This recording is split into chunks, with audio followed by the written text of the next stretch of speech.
Okay, good morning Year 6 and welcome to our second lesson today online. This is a learning journey lesson where we're going to be learning about writing to inform and in particular planning our information text. Okay, now our learning journey question at the moment is, what role did scientists of the past play in our understanding of the world today? We've looked at lots of different scientists, but today we're going to look in more detail at Alexander Fleming. Okay, so as part of our learning towards answering this question, we are going to plan an information text about Alexander Fleming to inform others of his scientific legacy, which still helps people today. Now, our learning focus today, which you can write in your learning journal, or you can print it off from the document I sent on Class Dojo, is, excuse me, I can use planning tools to organise my research about Alexander Fleming. Today, we will use notes and secondary sources to plot key information. We're going to use the notes that you took from the video yesterday. You might want to use the bullet pointed notes that I've included in the document. You might want to use the comprehension that we did on Alexander Fleming today, or you might want to search for your own things on the internet. And 2, we're going to recap the features of an information text. We looked at some of those yesterday. Number 3, we're going to complete a box model plan for our final text. I remember you were really brilliant at doing these when we did our previous learning journeys. And number 4, we're going to structure our thinking and deepen our knowledge by creating a bubble map. And here, colour is going to be really helpful and welcome if you want to make your bubble map look really interesting. Okay, so as I said earlier, using your notes from yesterday, etc., I'd like you to choose which information you would like to share with your reader. Okay, the audience for this text that we're going to write, we're actually going to write it tomorrow, will be someone who doesn't know who Alexander Fleming is and what he is famous for. So we need to make sure that we're including all the information that makes it clear to the reader what we're talking about, but we also need to make sure that we're making our writing really engaging and interesting, so that not only are they going to want to read to the end, but they might have some interesting facts that you've included, which is going to help them remember things.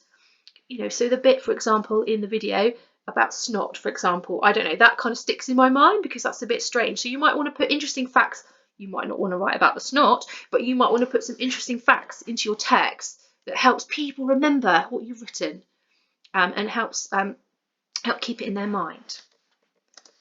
Okay, so what you could do is use a highlighter or a colour pencil and go back in your notes yesterday, use the comprehension from today, or use the bullet points that I've written to highlight all those key bits of information that you want to include in your text tomorrow. Okay, so we're recapping the features of an information text. We want to inform people. We want to give them lots of information that they're going to remember. So, in order to help them remember, we're going to structure our layout. We'll start with a title, and then we might include subheadings to help key the reader into where different bits of information are. We might want to use paragraphs. Well, we'll definitely want to use paragraphs. We might want to use bullet points to help present certain bits of information. Okay, we want to make sure it's written in the past tense because obviously Alexander Fleming is no longer alive, so it will all be in the past tense, and we need to consistently keep it in the past tense, and it's also going to be in the third person. This type of writing is also going to have quite a formal tone to it. It's a non-fiction piece of writing which like kind of formal writing. We might want to use the passive voice in our writing or modal verbs. If you remember, the passive voice is where, well, the active voice is where the subject of the sentence is doing the action. So the passive voice is where the subject of the sentence is having the action done to them. And this can kind of just change the way that information is presented to the reader. Modal verbs you might want to use are things like might, could, should. Okay, you might want to keep those into your piece of writing, or even include them in your planning. Okay, next we want to use cohesive devices and varied clause structure by using those 4 things that we looked at in the text yesterday. So that was using parenthesis, okay, including that extra information. You know, separating it with commas or brackets, or if you really want to emphasise something, use dashes to separate it. You definitely want to use some subordinate clauses somewhere in your writing. You might want to have these at the end of the sentence, or you might want to start your sentence with a subordinate clause. In the following slide, I've got some things that might help you remember which subordinate clauses to use or subordinating conjunctions to use. Adverbials. Adverbials are going to be really important in keeping our writing cohesive, especially including those at the beginning of a paragraph. You might want to think about those I space sheets that we used to use in school. So, you know, try and start with an ing word or a subordinating conjunction, or start with an ed word. Try and vary it to keep your writing interesting. And then finally, like we talked about yesterday, you might want to use a colon or a semicolon between main clauses in your writing. Okay, now I've actually included in your learning document another chance for you to practice finding those in a text, which might help tomorrow when you're actually writing. Okay, and this is the sheet that I'll include again tomorrow, but this might help you when you're actually writing, but you could pause the video maybe, or rewind the video at the end and use this in some of your planning or in your box model. Okay, so the first thing we're going to do is fill in our box model. So you can use the one that's printed out in your home learning document, or you can draw one from scratch. Absolutely up to you. So we're going to start right in the middle of our box model. We're going to talk about the purpose of our writing. So we're writing to inform.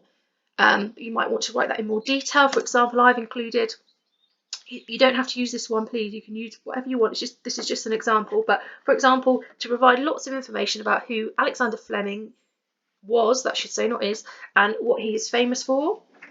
You definitely want to change that because I made a mistake. The next thing, who's our reader? Who are we writing for? Who's going to read this?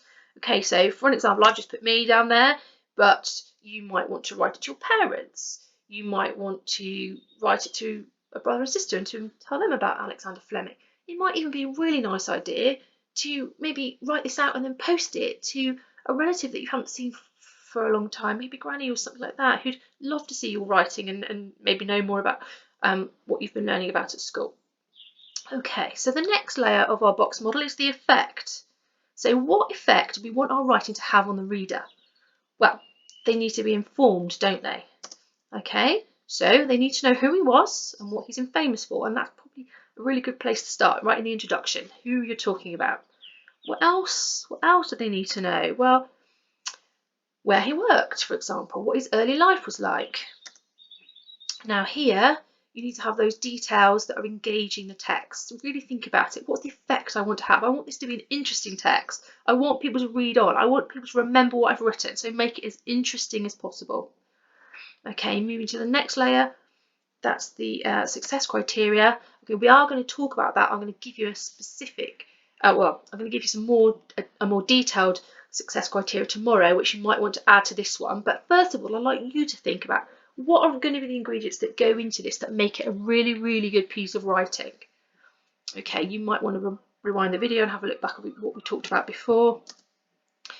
And remember to keep those interesting facts in there. Okay, and the last layer of our box model is our key vocabulary. Okay, obviously we're going to have words like penicillin in there, microorganisms, antibiotics. Okay, what other words can you think about? Remember, use a dictionary if you need to, and make sure, obviously you do, because this is an information text, the information you give needs to be accurate, and that also means accurately spelled. So please make sure you do use a dictionary or the internet to find the correct spellings. Okay, I'm moving on. The last thing I'd like you to do today is have a go at a bubble map. Now you're really used to these, and remember these can be a thinking tool. This can help you remember as well as help you plan, so you could make it nice and colourful. And I know you're all brilliant at presenting these really well in your learning journals at school, so I'm sure you can do the same at home. So you're going to start in the middle. Okay, we're writing to inform. You might want to write Alexander Fleming down in the middle like I have. And the first part of any piece of writing is going to be the signpost or the introduction. So the introduction, what are you going to include in that? The 5 W's. So who was he? Where did he live? What's he famous for, etc. The other sections in your writing, you might want to choose things you're particularly interested in, or things that you think your reader might be particularly interested in, like, so his early life, what inspired him, things like that. Okay, you might then go on to his work, how he discovered penicillin. You can structure it however you want to. Okay, and then I've written there as well, don't forget to include a conclusion. Really, really important. The introduction and conclusion really signpost your writing, and it's the last thing the reader's going to read, so it's the last thing that stays in their head and that they will remember. So you might even want to put an interesting fact in there. Okay, so hopefully you'll get on okay with that, and I really look forward to seeing them on Class Dojo later. As a last note, just included these pictures of him here. And don't forget that you might want to plan in pictures or diagrams into your information text, because they do kind of help. They help the reader picture, you know, who he was. Okay, and that, especially for those visual learners, that helps them remember what they've read about. It might help them engage with it as well. As the last thing, you might want to, in the conclusion, research some other details about him that we haven't learnt already.